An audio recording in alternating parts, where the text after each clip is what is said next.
Mr. President, rumor has it that on Friday, the President will announce a change in U.S. policy toward Cuba.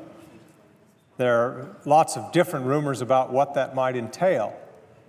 I thought I'd talk for just a couple of minutes about the consequences of such action, what has been accomplished in Cuba, and what our goals are, and what I think that our goals should be.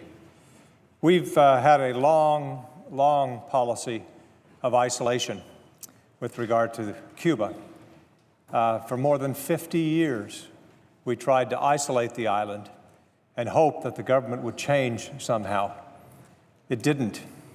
For more than 50 years, we have prohibited Americans from freely traveling to Cuba. We've had periods of the restrictions have gone down a bit and been upped again, but by and large, Americans have been prohibited, unless they fall into certain classes, to travel to Cuba. And then when they're in Cuba, their travel around the island, the activities they undertake, are specifically prescribed by the United States government. Now, I've always thought that certainly there is a place for economic sanctions. Sometimes they can help nudge countries or push countries toward a desired outcome. But a travel ban, you only impose a travel ban under extreme circumstances, when national security reasons dictate. And there hasn't for a long time been national security reasons for a travel ban. I've always thought that as an American citizen, that if somebody's going to limit my travel, it ought to be a communist, somebody in another country that wouldn't let me in, not my own government to tell me where I can and can't travel. I think most Americans feel that way. And I think we ought to first consider who these sanctions are on. The sanctions that we've had for so many years have not really been on Cubans, they've been on Americans. Now, gratefully, the previous administration removed some of these restrictions, or at least lessened the impact of them. Around 2008, 2009, the last administration said that Cuban Americans should be able to travel freely at least. Prior to that, we had instances where Cuban Americans had to decide if their parents, for example, were still in Cuba and they were aging, maybe their mother was infirm. They had to decide, if my mother passes away, do I attend her funeral? Or if my father passes away within 3 years, see, it used to be that Cuban Americans were limited to travel to the island just once every 3 years. They had to decide, do I attend my mother's funeral or my father's funeral? What a terrible thing. That for our government to tell American citizens that you have to choose whether to attend your father's funeral or your mother's funeral. What kind of a country is that? Why would we do that? And yet we did for a number of years. Gratefully, the last administration lifted restrictions on Cuban American travel, and at the same time lifted considerably restrictions on remittances, allowing money to flow more freely to relatives and others on the island. That coincided with the time when the Cuban government realized that they couldn't employ every Cuban, not even at $20 a month. And so they said, go ahead, find another line of work in the private sector, run a bed and breakfast, have a private restaurant, have an auto repair facility or a beauty shop. And hundreds of thousands of Cubans have done so over the past 5 years, largely with seed capital provided by travel from Americans, particularly Cuban American travel, and remittances. So you had a situation where virtually no Cuban was employed in the private sector 5 years ago, very few, to today, as many as 25%, or as much as 25% of the Cuban workforce is now in the private sector. They have obviously more economic freedom. The average waiter in a Cuban restaurant, in a private restaurant, brings in $40 to $50 a day, where the average Cuban working for the Cuban government brings in $20 to $30 a month. So significantly more economic freedom for those in the private sector in Cuba, but also significantly more personal freedom as well. That's a good thing. That stands with the policy and the goal that we've always had to increase freedom for the Cuban people. Now we hear that the administration may want to turn back some of that progress and say that Americans shouldn't be able to travel as freely or as frequently to Cuba. Some of the rumors say that they'll limit travel to once a year. We don't know if that will be for Cuban Americans or all Americans. And just by the way, it seems rather strange to have a policy that is ethnically based, where we say, you're a Cuban American, you can travel, you're another type of American, you can't. That just seems pretty un-American. But we can't get back into a situation, Mr. President, where a Cuban American living in the United States will have to choose whether they can attend their mother or their father's funeral. So I hope that we don't get back into that time. Another thing we ought to consider is that when Americans travel more freely, as they have been able to do under what's called a general license for individual travelers, that was one of the changes that was made in just the past couple of years, then individual American travelers tend to go to Cuba and stay in a bed and breakfast run by a private Cuban citizen, travel in a private taxi cab, frequent a private restaurant, use a private taxi cab. My own family has done that. If we go back to the time when American travelers have to travel under a specific license or as a group, then those travelers will be pushed toward the Cuban hotels, which are owned by the Cuban government or military. Therefore, you have aided the Cuban government more than the Cuban people. Under no system will you be able to cut money off completely from the Cuban government or the private sector. There's leakage everywhere. That's how economies work.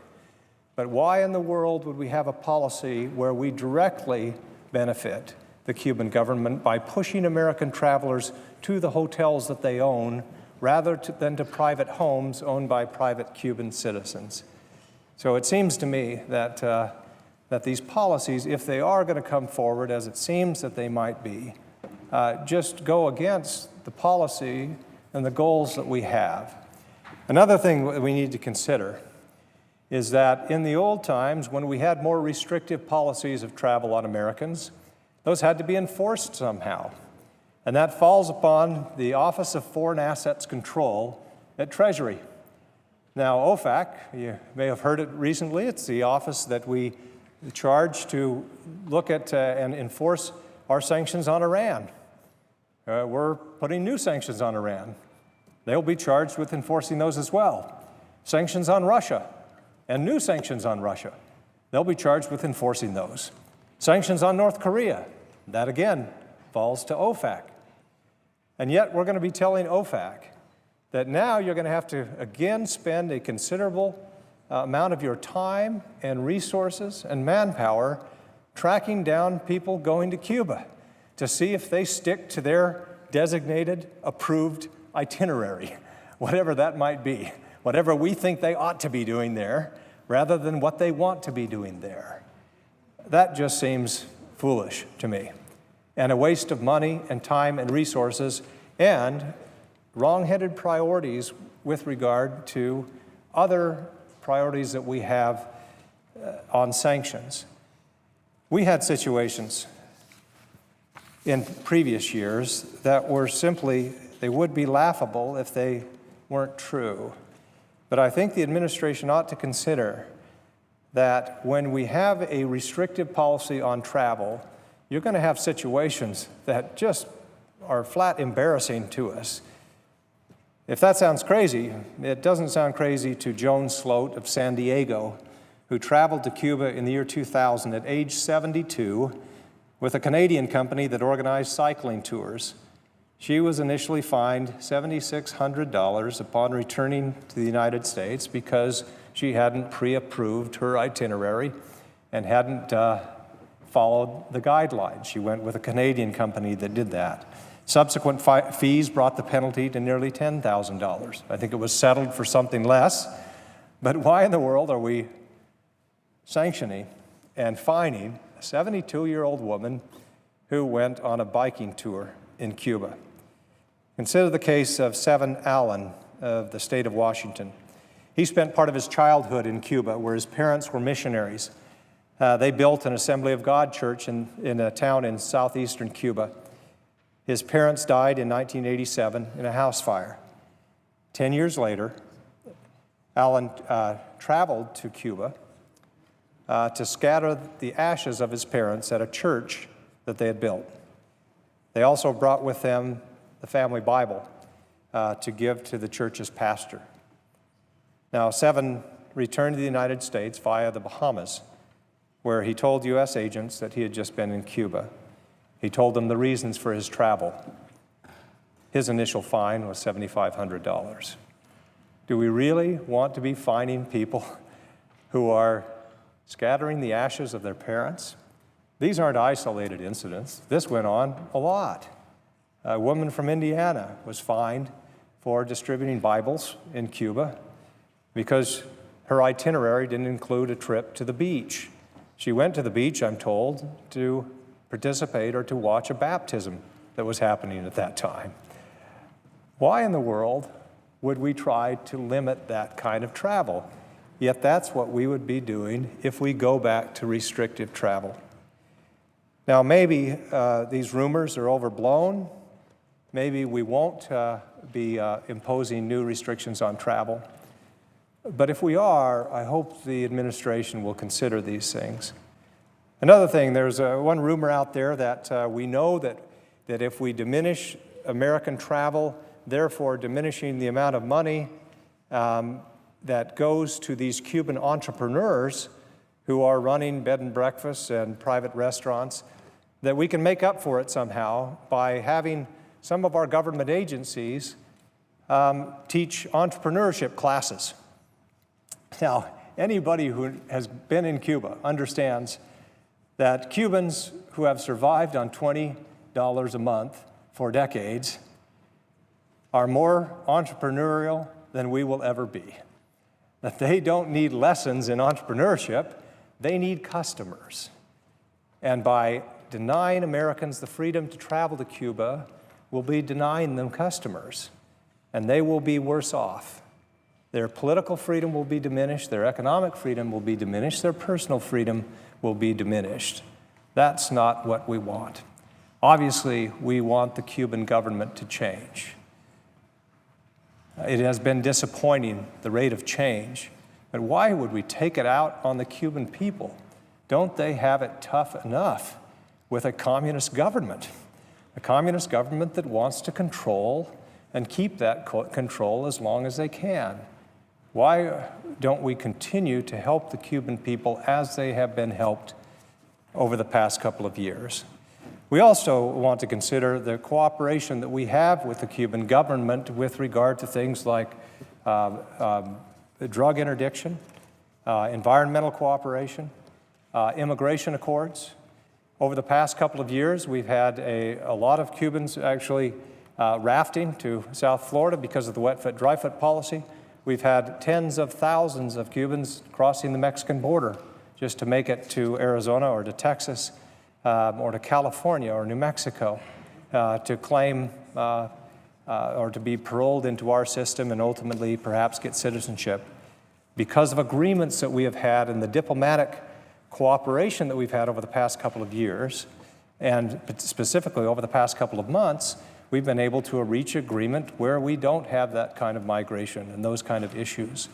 So there are tangible benefits to diplomatic cooperation that we've had. I'm told that we're not going to touch that. We're not going to roll back.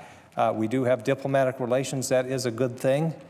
We don't want to go back to the time where instead of an embassy, we had a special interest section in Cuba, and the Cubans had one here. But I hope, Mr. President, that the President of the United States and his cabinet will consider these things as they make decisions on what to do on Cuba. There are changes to policy that we can make, but I would argue that they would be more in terms of further liberalizing trade. There is a bill that has been filed here in the Senate with 55 co-sponsors, a bipartisan bill to completely lift the travel ban. and get rid of it completely. 55 co-sponsors. If such a measure is brought to the floor, I'm confident that there would be between 65 and 70 votes, maybe more, for such a bill. And instead, we seem to be going the other direction, or the administration is talking about going the other direction. I hope they will reconsider, Mr. President, and with that, you'll back the balance of my time.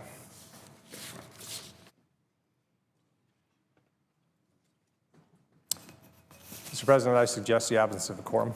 The clerk will call the roll. Mr. Alexander.